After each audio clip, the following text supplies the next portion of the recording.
It's been a full week since the attack at Sandy Hook Elementary that killed 20 first graders and 6 women who worked at the school. Funerals are continuing in the small town today as the nation joins in the grieving there. Jay Gray is in Newtown with more.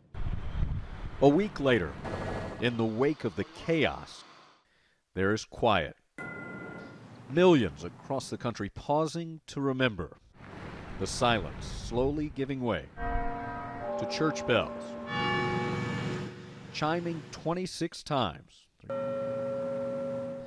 The victims of the attack. As Newtown continues to bury their teachers and children, millions who mourn with them are also demanding change. Following the shooting, more people than ever logged on to the White House website, We the People, to sign a petition urging President Obama to, quote, immediately address the issue of gun control. Today, he responded in this video posted on YouTube.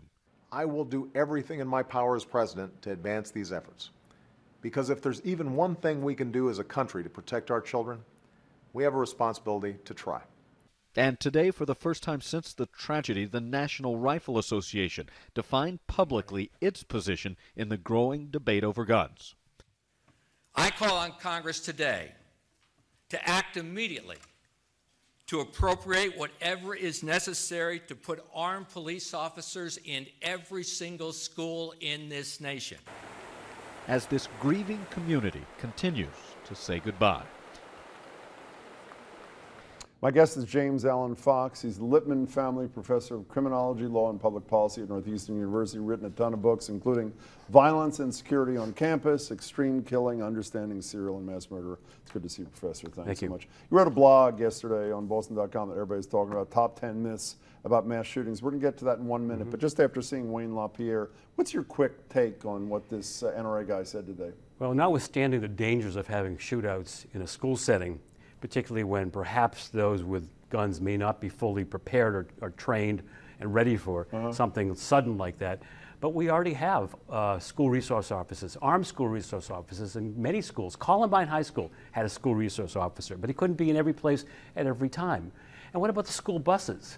So if someone is that determined to injure our children, he can find a way. Okay, of your 10, we don't have time for all the myths, but you enhance background checks, not the answer, at least to extreme mass shootings, nor is ban on assault weapons, nor more security at schools. We'll get to that. But let's start with the underlying myth, number 1, that mass shootings are not on the rise, according to you? No, they're not on the rise. We have, on average, about 20 a year over the past 3 decades. Some years have been particularly bad, like this year, obviously, and other years have been, shall I say, less bad.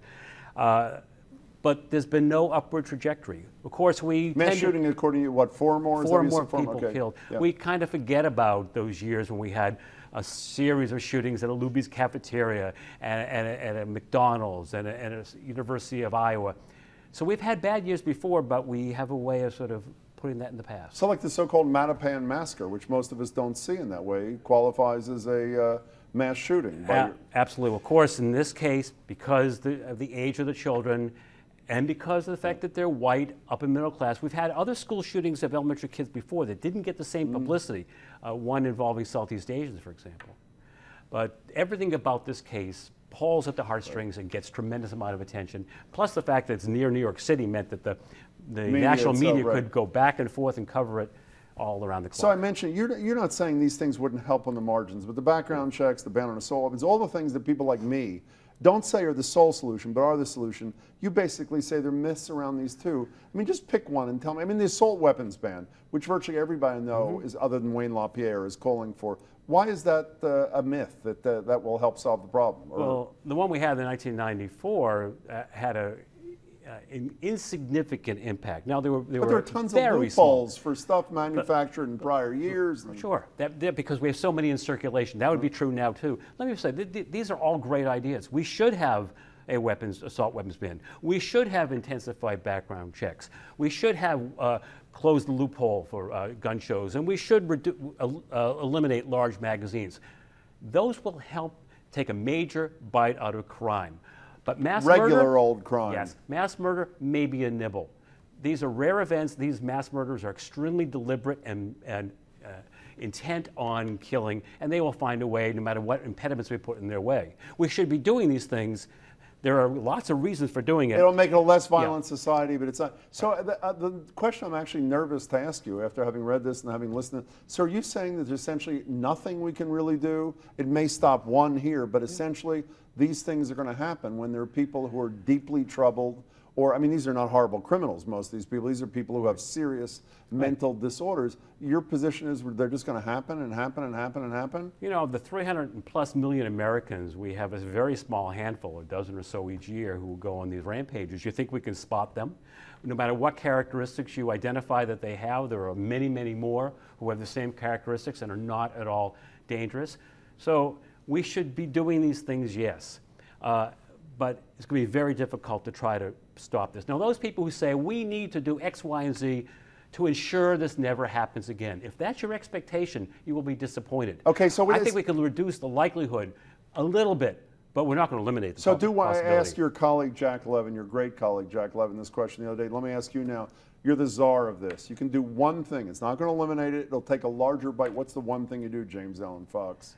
I wish I had one thing, because one thing won't solve the problem. Okay, but one thing to get us started. But I will basically say that there are too many Americans out there who are isolated, who don't have lots of friends, close friends and family in their lives to help them get through the hard times and put a reality check on what they're thinking. We all should be reaching out to these strangers. I know we don't like dealing with them, but we need to restore the sense of community we have in our lives, and also restore some civility. You hear the debate over guns. It's not a discussion. It's an argument, and you know, you hear. And I think we need to try to get back at the kind of lifestyle and civility that we had years ago. So totally with you, Professor James Alan Fox. Fabulous blog on Boston.com. Latest as well. There's one on the NRA now too. Top 10 myths about mass shootings. Go to Boston.com and Google it. Good to see you, Professor. Thanks so much for your time.